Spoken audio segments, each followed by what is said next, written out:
The big one. Town. Woohoo! All right, welcome to the Odd Couple Costa Rica podcast. I'm Michael Allen, travelcostarica.now.com, and that's...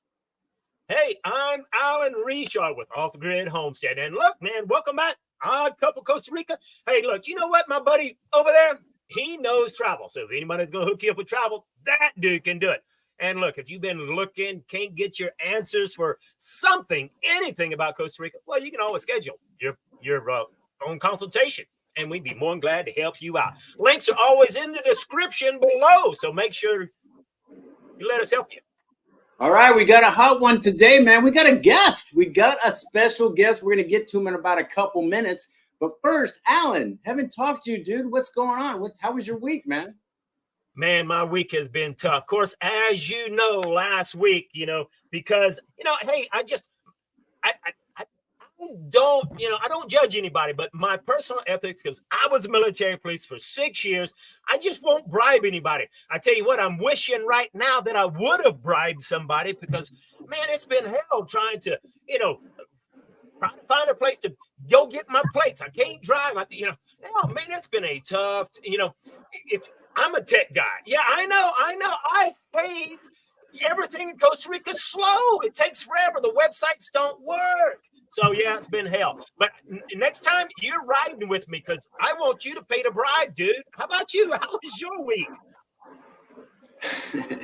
Well, it's funny, ironically enough, the guest we're having on here in a minute, I've been in touch with him about every day. He has helped me so much.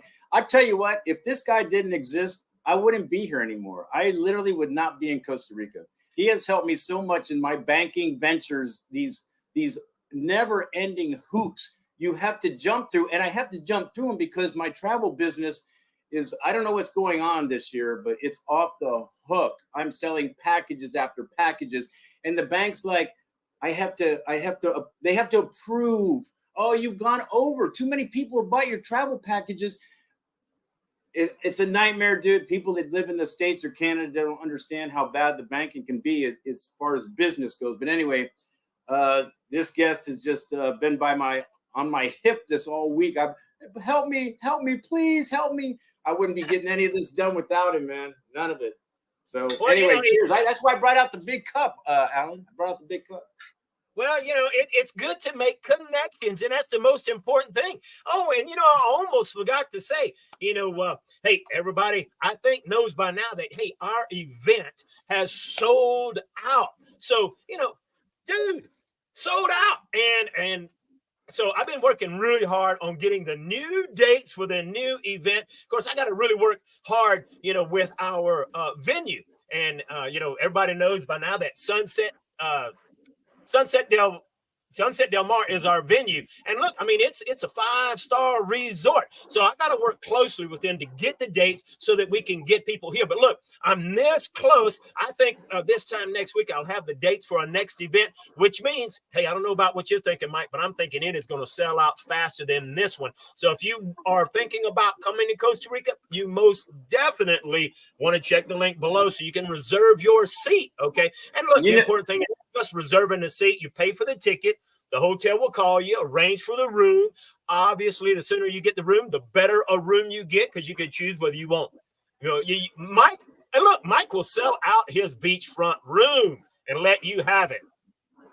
It's getting exciting, Alan. I got to say, man, the excitement around this relocation thing is exciting me. More people are signing up. It's selling out. It's fun. It's a great time. It's a week of it's vacation, but you're learning a lot. We're having a good time. So I think you definitely need to sign up early these days because it's a perfect storm. People are getting a little mad or the trajectory of their country, and we have a great event. So when you mesh those two things together, there's a lot of people looking at Costa Rica, and it's just exciting.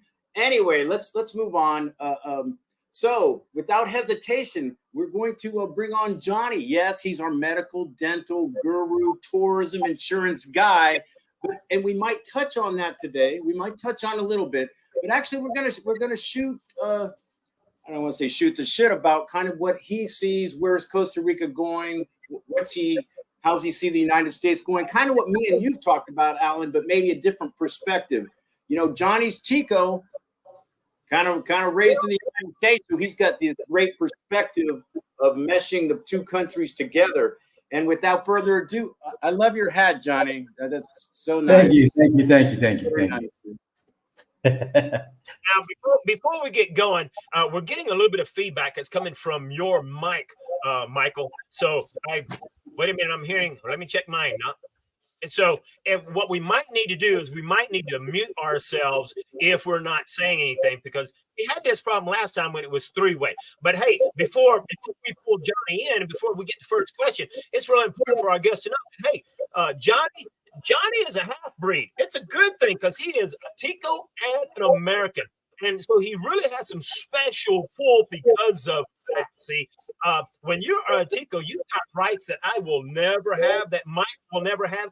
And Johnny, hey, for you folks who don't know it, Johnny has been inside the Costa Rican White House. He's been pulling on the president's ear about some special things. So, you know, it's kind of important to say, hey, Johnny, you've got some of the inside scoop. Tell us, what do you think is going on in Costa Rica for 2024? So welcome to the show, Johnny.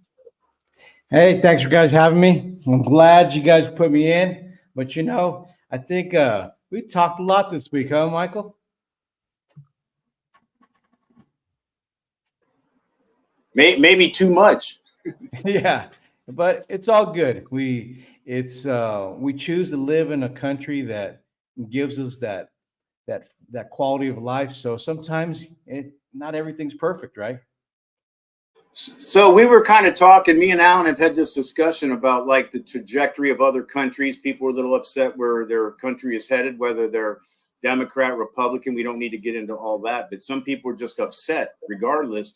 And how do you view like where the United States is and Canada? How are you viewing that from afar, living here, but having your connections and family in the United States? You go back to the United States, you know everything about the United States. So how do you see it? Well, the U.S. gave me everything that I lived there my entire life. So I owe a lot to the U.S. So I can't be mad of the U.S. itself, because, you know, if they call me today and we're in some trouble somewhere, I'd go and fight. You know, that's me. But, you know, it is sad. You know, you see a lot of things going on. I recently went to the U.S. and I saw some bare shelves and different things in different areas. And it was concerning, you know. And then I take the comparison here in Costa Rica. A lot of people think, oh, it's a little expensive. You know, yeah, but the price of quality of life, how cheap should it be? You know, I can't agree with you more. It's really about the quality of life. And while some people say it's expensive, it doesn't have to be expensive. It's really a matter of your choice of lifestyle. But it's quality of life. And look, if you have the money and you want that high lifestyle, okay, then don't complain that it's expensive, because it's really not.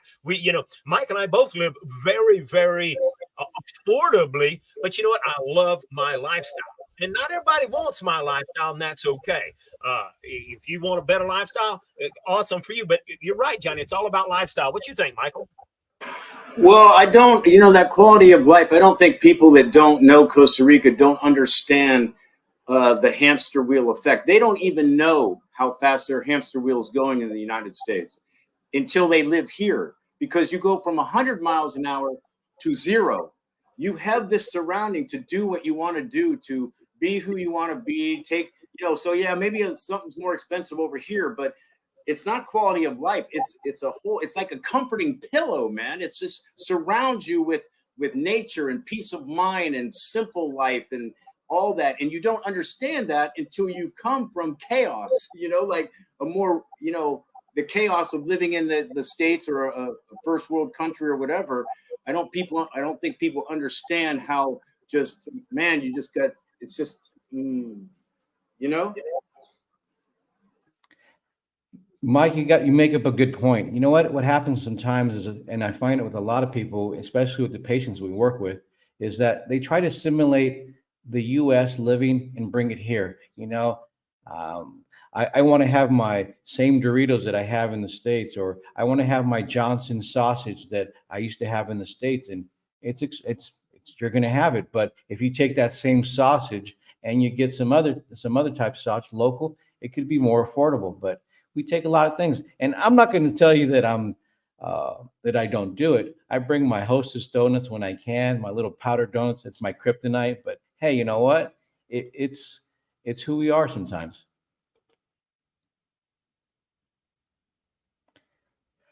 know, So wait, I got a question. So, okay, we don't, again, I don't want to get all like politicky and all that kind of stuff. So, but I do want to, how do you view the future of Costa Rica?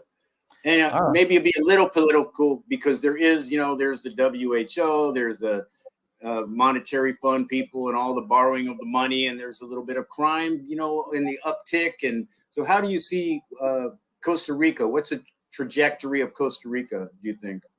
I think the current situation of Costa Rica is that we're moving towards being a country that has a high concentration of seniors, both because right now the seniors in Costa Rica are reaching our higher population than people are being born, unlike our neighbors to the north, Nicaragua and other countries that are having kids. Right now we have a higher peak of seniors, more than is being born. So the rate that we're going to have projected by 2040, 2050 is going to be a 25% senior population in Costa Rica, which that's on the local level. That's not, I don't think they're including the retirees that are coming in from other countries. It's going to be a huge senior population. So I think the country's going to change a lot. And I think even the services need to start catering to that. When what I've seen in this government, when I did visit, we talked about that, and that's when I'm working with congressmen here to start addressing the health concern now, because right now in our public system, there's a 50% seniors inside the facilities now in 2024. And the closer we get to that other point, it's going to be a greater concentration. So that's a perfect segue. And you kind of you touched on it for a second, but why don't you tell everybody kind of what you're trying to do, or you're talking to people in government, some high up people, Johnny. I see you. I think you have a career maybe, but anyway, why don't you tell everybody kind of what you're doing with that whole senior thing and what you're trying to let the government know, and what you're working with. So everybody, I have no aspirations to being political, but if I leave things the way they are and don't speak up for people that don't have a voice, like even if you're a resident, if you don't become a citizen, you don't have a voice yet. So it's for those people that don't have a voice that I'm doing this, but also for the future of Costa Rica, because the fact that if we don't take our health situation into being the forefront, we're just waiting for something to happen, and waiting for something to happen is just not. So what I'm doing is I'm advising them, hey, you know what?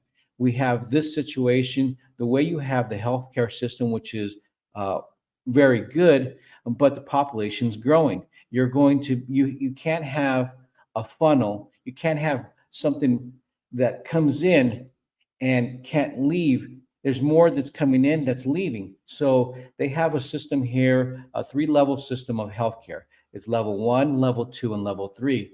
And what happens is that since there's about 600 facilities for healthcare in Costa Rica, but out of those 600 facilities, you have 12 regional hospitals, you have 6 specialty hospitals, and 6 national hospitals. And the 12 regional hospitals are level 2 hospitals, and they forward everything to the national hospitals, which are the 3 national hospitals, and then they forward stuff to the specialty hospitals. Well, if you keep on working in that method to react, at some point it'll break, and it's getting close to those points because the numbers show that. I'm trying to advocate for our future to not have that happen, that us to become a mecca for healthcare throughout the world, that people can look at our system and compare it to Singapore, where their system is pretty tight. Well, I'm sorry. Can I jump in a quick, Alan? Do you mind? So obviously I know you and we've talked about this a lot, but you're actually talking about a more proactive stance with healthcare, because I know you in your field or what you're doing, you're talking a lot more proactive than reactive. You're like, okay, we need to talk about healthier choices, healthier kids, healthier this, and be more proactive instead of, this funnel at the very end of life, all of a sudden just, it can't sustain. It can't sustain that way. So I tell people kind of what you're talking about with like being more proactive and. So, Mike, I do private healthcare, and it would be benefit me if I don't do this. But the human side of things, I can't not see this, not help. So, preventive healthcare, whether it be private or public side, needs to be at the forefront. If we leave it to be a reaction, then we're always going to have a bottleneck. You're never going to fix that. But if you change the system to have more preventive approach to overall, and start helping the nation here to work that way, then you're going to have a better system to not put out fires. Don't even let them start. So but now I'm working with two congressmen here on making laws to help that happen. And then I have a meeting scheduled with the president of the Caja to talk about these issues and share with them, hey, you know what? This is what we're looking in the future. What are you going to do about it? They have programs that are set up, but they're looking at it as a process. You know what? We're going to get there. But what's going to happen is that if this population explodes the way I think it'll explode, we're going to have a greater concentration of people that are sick all at one time and not being prepared for it. It could be the new pandemic and in healthcare, not because we don't have healthcare, but because we don't have enough people. They only have 63,000 employees in the Caja right now. There's 5 million people already here. So we're already over. But if you do prepare for it in a preventative approach, then it'll help the country and stuff. And I'm going to be a little bit long-winded. The portion of the government has their goal to do this. That's why I've been talking to the presidential house on this, because they do care. They want things to work. They want to take all this bureaucracy out and work in this direction. But you know what? You can't change things overnight. So it's taken some time. It's funny because, gringos come here that want to live here and they start bitching about the healthcare here. Like it's like, I don't know. It's kind of, everyone starts worrying about it when they need to worry about it. You know what I mean? It's almost like nobody's proactive anymore. It's almost like, hey, I'm overweight. I got diabetes. I got this and that. And now it's affecting me. I'm 64 now and it's affecting me. Where's my health care? Where's my stuff? You know what I mean? It's like, it's very, nobody wants to do the proactive approach. Nobody wants to go, well, maybe I should quit, eating Doritos. Maybe I should walk a little bit. Maybe I should get up off my butt. But look, Johnny brings up a really valid point. He said, the system is already almost overwhelmed. And we're talking about, hey, what might happen for 2024? Hey, let's kind of back up, because history will repeat itself. What happened in the last pandemic? The hospitals, were they overwhelmed? Did they have, was there even room for people that were sick the last time we had this epidemic, Johnny? There was room. Look, Costa Rica reacted. They created systems. They created this whole other hospital that existed during COVID. They did they got close to 98% on their current population. And I think this is going to step more than even just that, because this is every day, because you can talk about lowering a list of time to get your surgery or doing this other thing, but quality of life is not just doing some political numbers on an item or offering a service. It's really giving that end of years of those golden years, giving them quality of life as a whole and health. And it's possible. You just gotta do it. So, if we go forward and we take a look at what could happen this year, things could get bad. I mean, we could have another pandemic. We could have another variant. We could have, and so you're kind of like, hey, things are almost broken, but let's be prepared in the event something happens. You're looking forward to what could happen, and let's make sure that hospitals can take care of it. Is that what I'm understanding? Yeah, it's exactly that. Because this is what happens, Alan. If we wait till something happens, it can break, and we're reacting to it, and it costs more. Why do you want to pay for something more when you can have a system that still has a service but gives everybody everything they need? The comment here that you have here about pharmacies don't have the meds seniors need. Well, you know what? I'd rather you prevent even having to go to the pharmacy, having a quality of life. I have a patient that is part of our system. His blood pressure has dropped a few points here just by not having things. And what happens is that this pharmacy thing is that as Americans, we come to the country and we need these things. We weren't born with medications. We were born as living human beings, and we shouldn't have to have medications to live. So, and then even the medications that we have, they're actually here in Costa Rica, a lot of medications that exist in the US, they're just called something different. The ingredients are the same, they're called something different. And then you have to take that in consideration. You know what? Ronald here talking about these pharmacies. You know what? You just have to order things.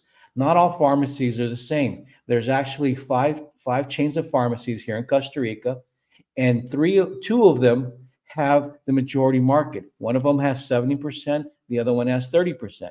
You have to go to the right pharmacy. The little mom and pop pharmacies in an area, they are just third parties that grab it from the supplier.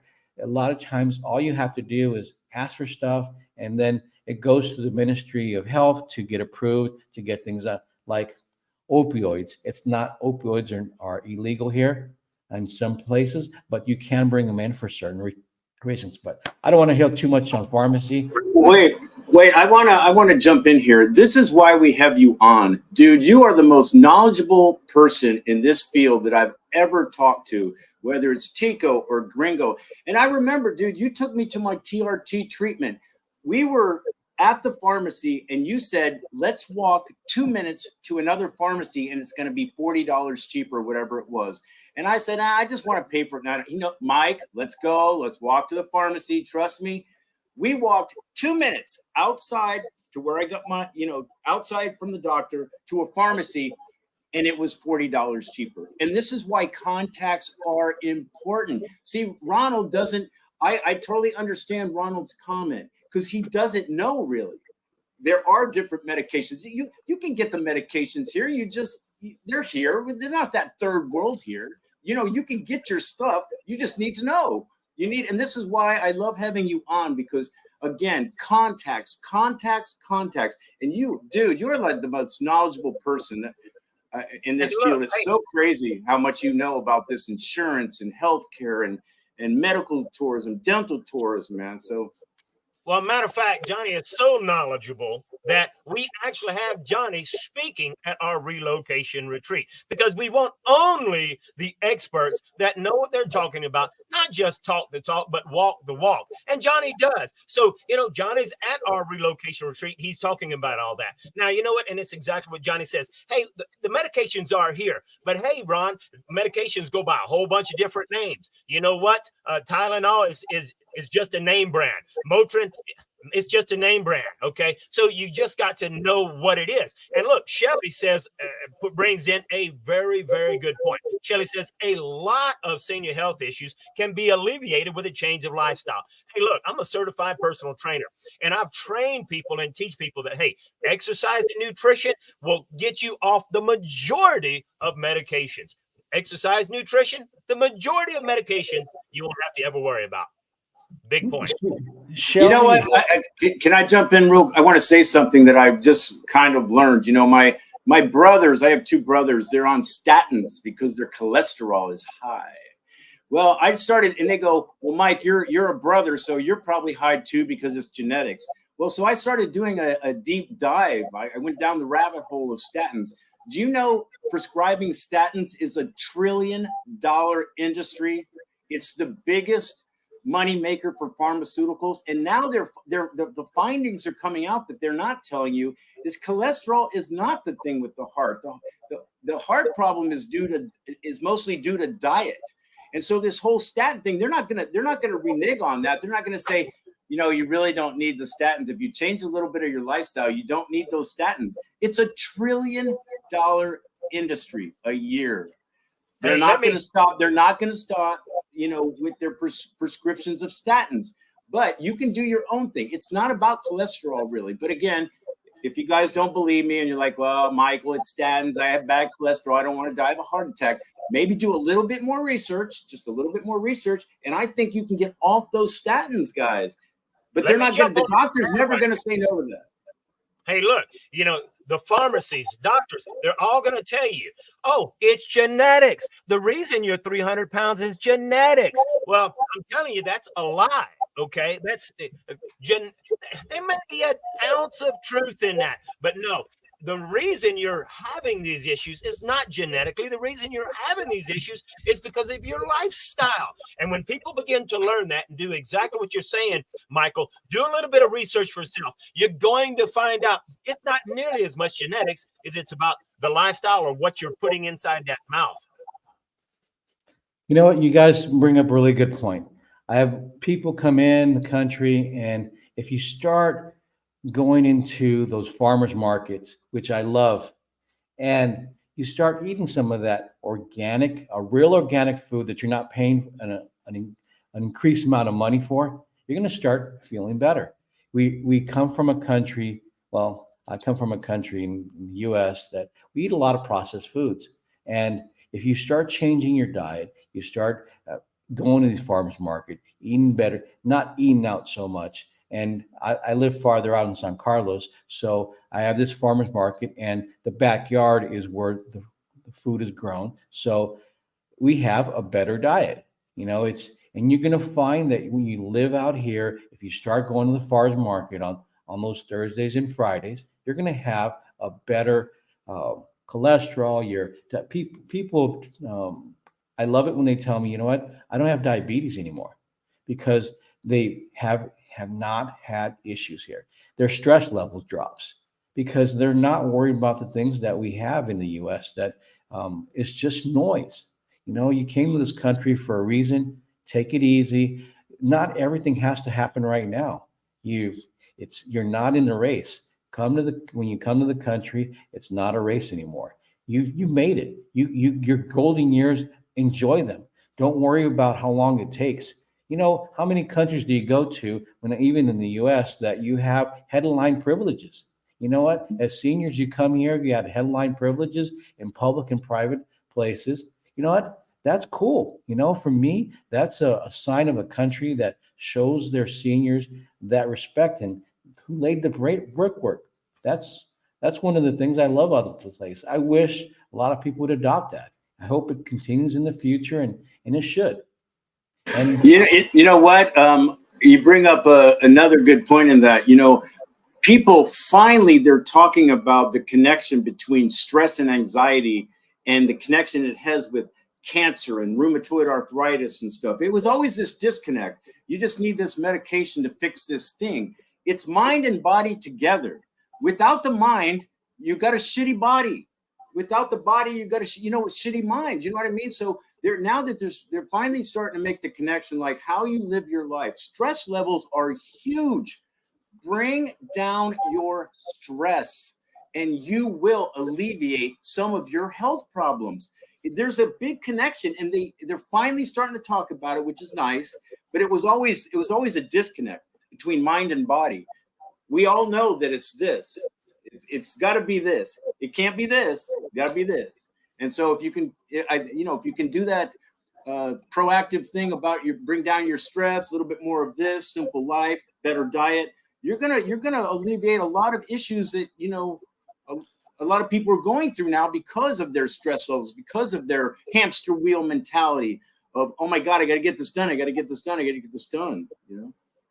Well, Mike, Sorry.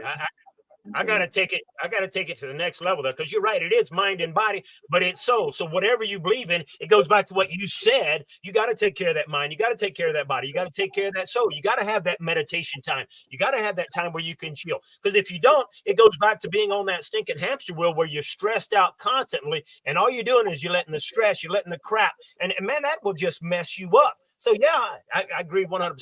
You got to take care of all three of them: mind, body, and soul.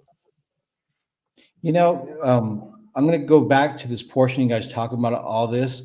Also working on getting rid of some of the stupid things that we have that the expats deal with every day, to apply a 180-day visa when the law for driver's licenses for 3 months. It makes no sense. We're working on those type of things to work. But what's nice about this particular government, they're listening. Is it slow to get things done? Yes. But we're working on those things to make sure that those stupid things come out. The other thing, too, is that when people are coming into Costa Rica, is that something that I think they're dropping the ball on, and Mike has brought this up to me before, is that the first year when you're trying to get your residency, is that you don't have any health insurance here. You're waiting to be part of the Caja for the first year, and you don't have anything. Where does that go? But we even go a step further. Once you do have it, people don't use it, and I understand why. It's tough. But I've actually had the pleasure of a particular couple. I won't mention names, but I convinced them to register with the Caja. They're paying every month to get labs done, to process their information, to get a medical record inside the public system, because this is what happens if you do not use it and you're paying, I don't know, $300, $500, $700 a month with the public system and you never use it. What happens if you never use it? You don't have a record inside their system. So you know what? Maybe you have diabetes or you have a heart condition.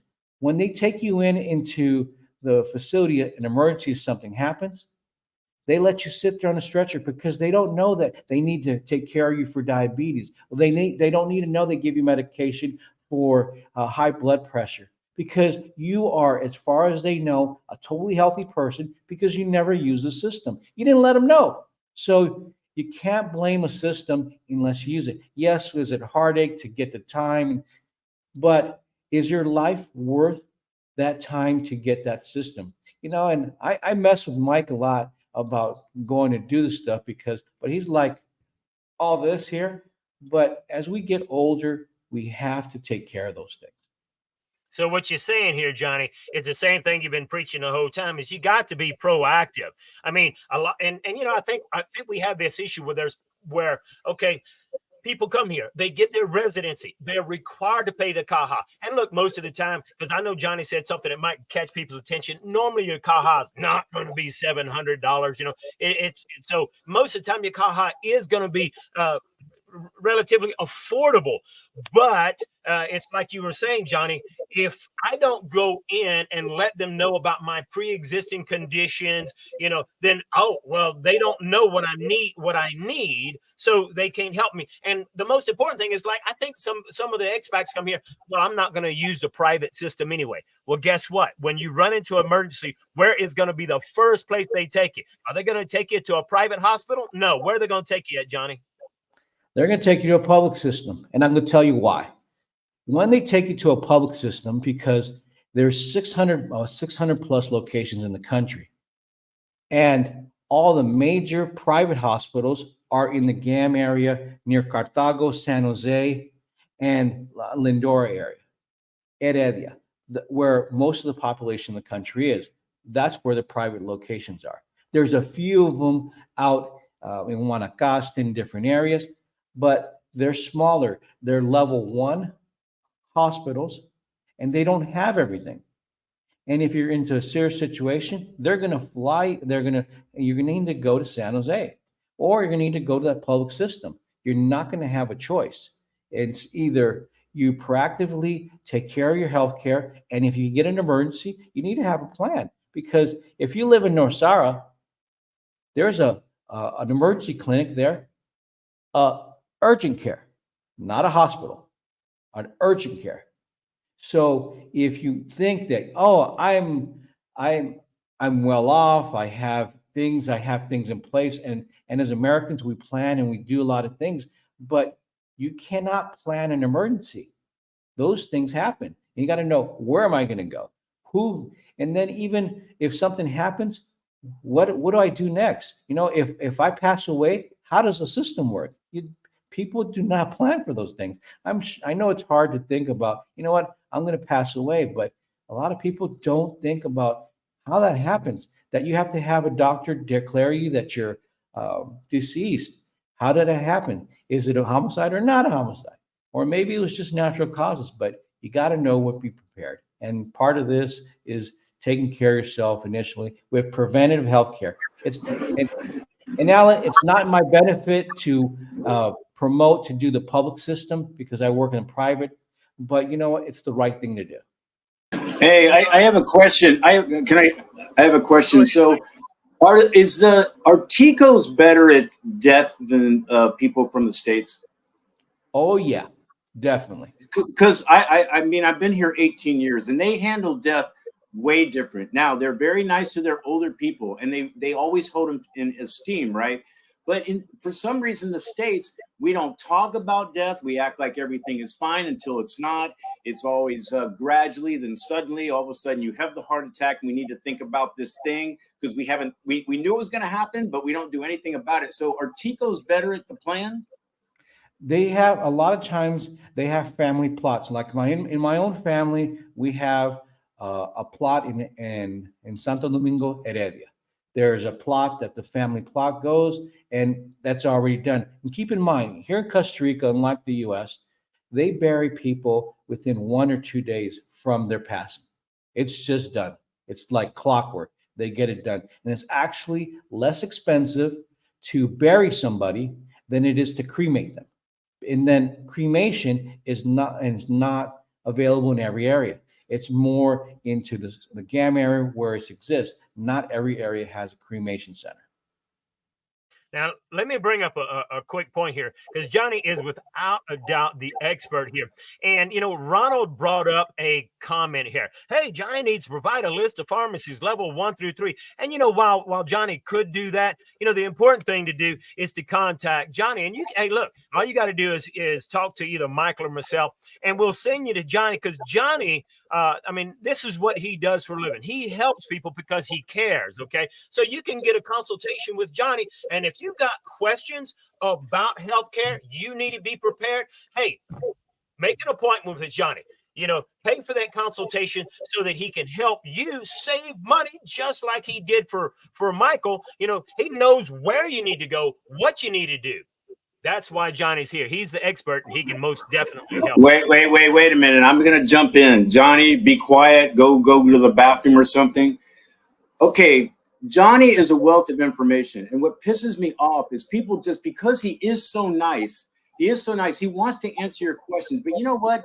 He works for a living. So you know what? Don't freaking write him. Don't write him and ask him all these questions.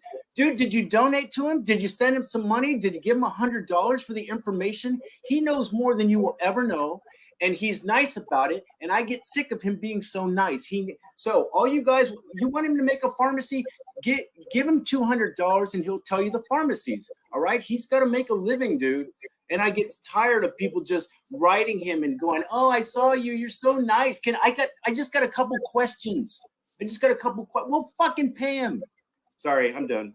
I'm sorry. I get pissed about that because people just think he sits around and he pays his rent. He doesn't have rent to pay or something.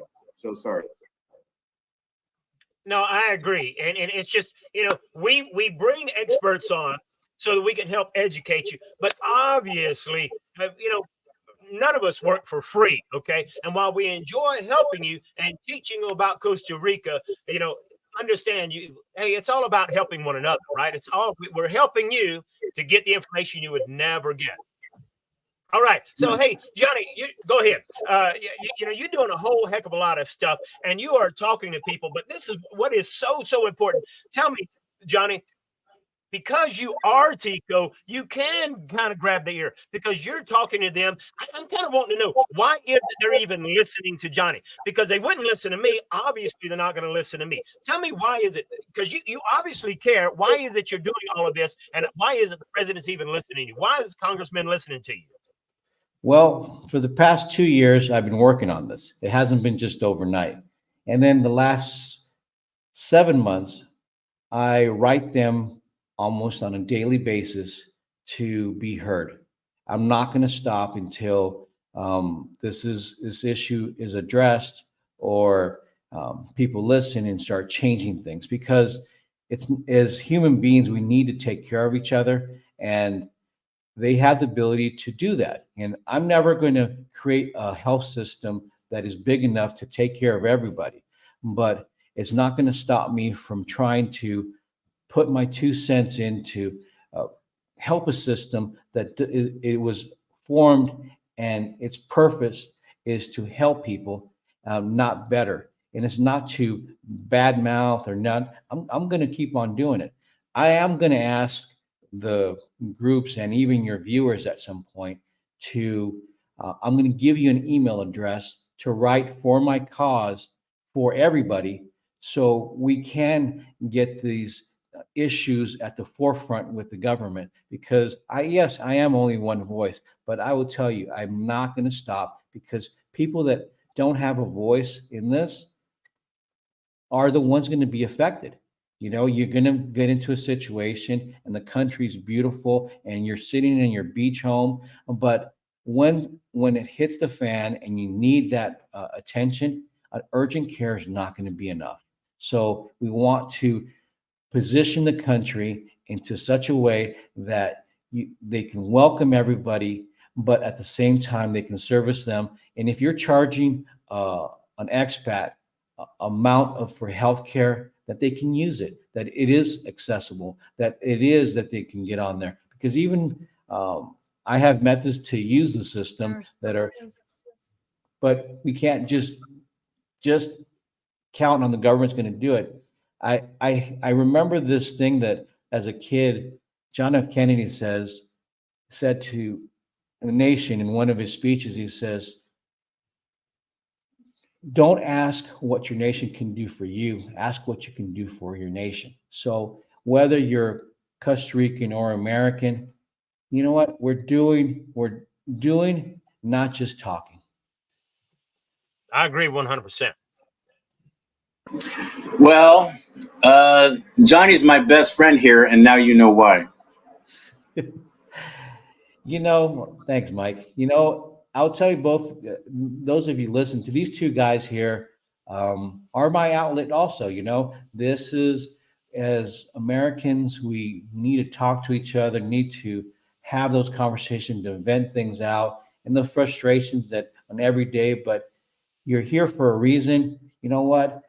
Start appreciating those reasons, appreciate life. You know what? Yeah, you know what? The traffic sometimes is hell in certain places, or you know what? That line was long, but look at everything around you and that quality and just absorb that, and we're trying to do that with everything that we do here. But don't get into the chats of, this is the bureaucracy and all this. It happens everywhere. But you make your life, you make your habits, you make your diet, you make your cost of living. You are your own director. Direct yourself to have a quality life here. What you're saying is very valid. I mean, it's really all about focusing on the positive things about Costa Rica. Hey, Mike and I, we share a whole lot. We share the good, the bad, and the ugly. It's important you know that. But if you know about the ugly, you're prepared. You know how to avoid it. And guess what? You get to avoid a lot of that because we're sharing our experience, and then you have the contacts. Hey, if there's something I don't know, I can contact you. I can contact Michael. Same vice versa. It's those having those contacts. Yes, Costa Rica is behind. Yes, it's laid back. There's a lot of positives, but you know what? If you have the right contacts, you can get a lot of things done, and you can get, you can find the hacks. You can find ways to really focus on your slice of paradise instead of focusing on the long lines and all of the crap. Focus on the good stuff. I don't know if this is going to pertain to anything. I've just got this thought, I think what's missing now, I used to be, you remember the atheist movement about 10 years ago, Sam, all these people talking about atheism and there's no God and all that. I was big on that. I used to argue with people like Alan for fun at a cocktail party, right? So, but what's happening to me lately in the last couple of years is I think it's a spirituality that's missing from people now. I think it is that hole in your body, that God hole that needs to be filled. I don't know if it needs to be filled by Catholicism or religion, but it needs to be filled, and we're missing spirituality. And so now, what I think is Costa Ricans understand that. They're more spiritual in their trust of like a God-like figure in their way of life here. And I think it just resonates.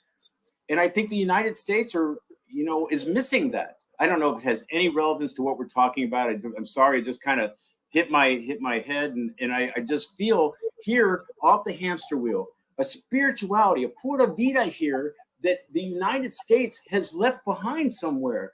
They left spirituality and a godlike thing. They left it. And it's like, no, it's all about me. It's all about me. There is nobody but me. And that's it. And that all that does is create anxiety and stress, and you're gonna die at 63. So I just think Costa Rica provides that God hole with the fill. I don't know, man. Tell me your thoughts. I'm sorry. That was a total rant. I don't even know why. No, it's not a rant, Michael. I mean, it goes back to what I was saying earlier. We're three-part people. It's mind, body, and soul. And so whether you believe or not, and so you're absolutely right. Years ago, the United States was founded on being a godly country. It's not anymore. Okay, but whether you believe or not, it doesn't matter to me, but you're absolutely right. It's that spirituality. Okay. What are you filling it with? Are you filling it with yoga and you're getting that meditation time? I don't care what you're filling it with, but it's very, very important. You are filling that God-sized hole so that you have that medication, you have that peace. And that's what's happening in Costa Rica. Costa Rica, they're not as stressed. Why? Because it's like, dude, you were 40 minutes late. Pura vida. Okay, they fill it, that God-sized hole up, Pura vida. Okay, but they're not stressed. They're chilling. And that, guess what? In the United States, it's not there anymore. Dude, yes, there's a reason there's a blue zone here. You guys know what blue zones are, right? Where people, centenarians, 100 years old type of stuff. There's a reason it's in Costa Rica. There's a reason they last longer. There's a reason. Hey, they eat their beans and rice, man. They love family. They circle themselves with family. They have their spirituality, and they have a purpose in their life. And it doesn't matter if you think they're living in poverty. They know that they have a roof over their head. They have the love of their family right there. They have the spirituality they need, and they last a lot longer than we do. So what, right? What? You know what? You guys bring up the good point. As a kid, I remember in class that we would recite the Pledge of Allegiance just coming in the morning. That would be the first thing that we would do. You know what? That essence of the U.S. of what I remember as a kid, you know what? A lot of that is gone, and exactly what you guys are saying. And whether you're faith-based or a patriot or whatever it is, here in Costa Rica, I've been parents are Costa Rican. They told me, hey, you know what, man, you're so freaking gringo that you forget that life is still to be lived. And you know what? Sometimes people say, do we got it wrong? We were like, maybe sound bad at being bred. We were bred to be excellence, that we're supposed to be, you're going to have this in retirement. You're going to do this. You're going to do that. You're going to finish college. You're going to do this. You know what? All those things are, you did it. You know what? You came here, relax. This is not a place where you need to do things. And they have it right. Do they go through financial things? Yeah, of course. But life in essence here in Costa Rica, like you said, Michael, the spirituality, embrace it. Embrace Costa Rica and stop trying to assimilate what you had in, because you're leaving there for a reason. Stop bringing it with you. Don't bring that baggage with you. Assimilate pura vida and this lifestyle. And yeah, you may not be late, no problem. Other people will be late, but you can't control it. Yeah, I've often said, you cannot control what happens to you, but you can control how you respond to the things that happen. And so, hey, I've decided I'm just going to quit getting upset about it, because there's nothing I can do about it. So you know what? I'm going to stink and do like Mike. Chill. Don't you? I just wish, seriously, I just wish that people that don't know anything about Costa Rica could be in my shoes for like a week, just like a short period of time, and realize how everything melts away, man. It melts. Hey, I got to go to the store. I just walk over. Everything is like, it's not like I got 17 tasks to do. Check, check, check, check. Running. Oh, it's just so. And I wish somebody could walk in my shoes for about a week or even a day and kind of go, man, this looks pretty. I think I'd like to do that. I would like to do it. Now, I'm not pushing Costa Rica, because you could do that other places. But I just think the United States, Canada, these places are hardwired for hamster wheel running all the time. Your day is full. I got the soccer. I got this. I got that. But man, if they could just walk in my shoes for one day and realize, bam, what Pura Vida really means, I think they'd go, I'm coming to the next relocation retreat. That's right. Well, hey, really important before we get too much further. Johnny is a wealth of information. Okay. And look, you are going to want to contact him. You may have questions, and it's real easy. If it's not already in the description, Michael will have a link in the description so that you can contact myself or contact Michael, so that we can get you Johnny's information, so that if you want to consult with Michael, if you want to consult with Johnny, he can most definitely help you. Is it going to be?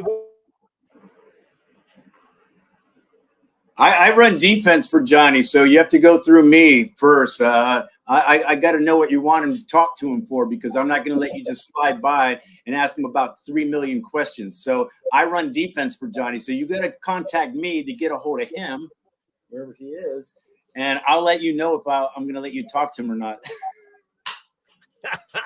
Well, yeah, that's good though. That's good. So hey, keep in mind that we'll have live Q&A right after the Odd Couple Costa Rica podcast, where Rebecca and I will be answering your questions, some about this and some about other stuff. So, Johnny, tell me, what's and there's some people that's been asking, should we go into that, Mike? What is happening with his retirement community? Shit. I'm leaving. I'm out. Bye. Thank you. I'm out. Okay, I opened up a can of worms. It's funny that you mentioned that, okay? And I'm going to tell you why, because I'm very transparent on things happening. You know what? When I started the project, it was about a year ago. We had it full steam ahead. I didn't realize how many hoops I had to jump through to get every permit that I needed. It cost a whole lot more than anticipated, and I didn't want to make this community too bougie, too rich. I wanted everybody to be able to enjoy this. So it's taken more money than I had, and we're moving into the portion of offering it as a community. Get that background noise here.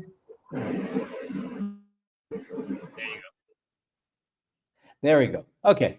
So the community itself is still in full force, is still forward. I got permits. I got everything done. It's just I didn't want to take any money before I had these things done. So my integrity was more important than taking people's money and having to sit for a period of time and not happening. So, and with Costa Rica the way it was, there was a lot of bureaucracy that I had to deal with that I didn't want to. Hey, you know what? Oh, I had this holdup or this or that, or I wanted things to be right. So at this point, we are going to announce this is the way it's going to be done. The first phase of it will be a senior living facility that you can invest, because I don't have enough to make it perfect on my own. So there'll be an investment portion. I just didn't want to turn the whole thing into an investment or unaffordable for everybody. And you know what? Some people could say, you know what? You could have got that $500,000, that initial offering, when a lot of people, there was a lot of interest, or that $3 million investor that wanted to put their money in. But then the direction would have went into another direction of not being the community to keep seniors with a dignified living. I didn't want to do that. So maybe it was stupid or a bad salesman, but you know what? My integrity was more important than taking your money. Now, Johnny, you're 100% right, and kudos to you. You know, it's all about integrity. I know for me, and that says a lot about you, because anytime you get an investor, it's no longer your idea. You now have to follow his plan. And so he's like, no, you know, those seniors don't need this. You know, well, no. If you've got the dream, it needs to go by your rules. It needs, you know, that's your dream. So if an investor wants to come alongside you and say, okay, you got 99% of the say, and I'm just going to be a silent partner, great. You know what? Something that Michael had brought up initially was this: is that it shouldn't be an Airbnb. And we got a lot of requests for people. You know what? I want to buy that house and I want to make it an Airbnb. How is a senior living community going to be an Airbnb and have quality of life?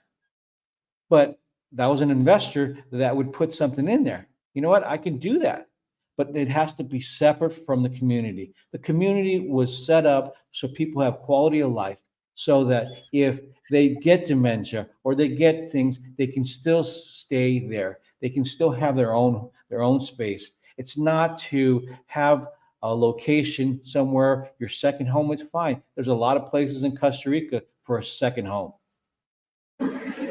Well, you know what? I mean, it was actually more than a year ago, and when you first approached me with the idea, I already knew it was a great idea a long time ago. And La Fortuna is a perfect place for it. I know how much money, I won't say, but I know how much money you put in personally. And I know what a struggle it is. I know how much you want to do it. It's been a plan of yours for like 10 years, right? I mean, like 10 years you've been wanting to do this. So right now, I think basically it's an it is kind of an investment phase. You can't do it alone. You know, this is a big project, and you probably need a little help. So that's kind of where it's at, right? I mean, really, it's just that's where it's at. There, I know all that environmental shit you had to go through. I was there. I saw him laying the pipes for the water, and you had to do this and you had to do that, and all of a sudden it's $40,000 later. You're like, wait, what? You know, so I get it, but I wish people. I think now that people are. Okay, like the relocation retreat. People don't like the trajectory of their country. I think this is a perfect opportunity to bring what you're doing up again, and maybe other people go, hey, man, I could help in that, or I see what you're doing and I want to be involved. So this might be the perfect time to almost relaunch in a way. I don't know. Well, you know, thanks. You know what? I want to thank you, my mom in, Johnny. I want to move my mom down here because your vision is perfect, and La Fortuna is a perfect place. You've got the hot springs right there. They can go soak every day. It's a beautiful area where it's at, and it's just outside of Fortuna enough to where there's not a lot of, you know, trafficy stuff. You know, I don't know. It's a perfect thing, and I want to see it go at some point. Whether it's now or a year from now, it's a great thing you're doing. I hope it works. Right. Alan, are you still with us? What are you doing? You're working now? You off? What's going on? Did we lose you? Or are you bored, Alan? Are you bored with us right now? my Starlink must have updated or something or other. So I'm gonna have to call Elon and say, look, dude, hey, look, if you do your update, don't do it on Sunday morning. I got stuff going on. All right, guys. You know, it's about 1 minute to 10 o'clock. I have to go. I thank you guys for all your support and watching us. Johnny, thank you. You always have a wealth of information, so we obviously appreciate that. I guess you're doing a Q&A after this, so if you guys want to hang out and chat with Alan, and I don't know if Rebecca's going to be around or not, but at least Alan. And Johnny, thank you. Love you, you know. So I'll probably be talking to you later about banking crap. No. I'm out, guys. I'm out. All right, folks, we'll see you next time. In about 10 minutes, live Q&A is going to go next, so we'll see you then. See you, Johnny. Thank you so much.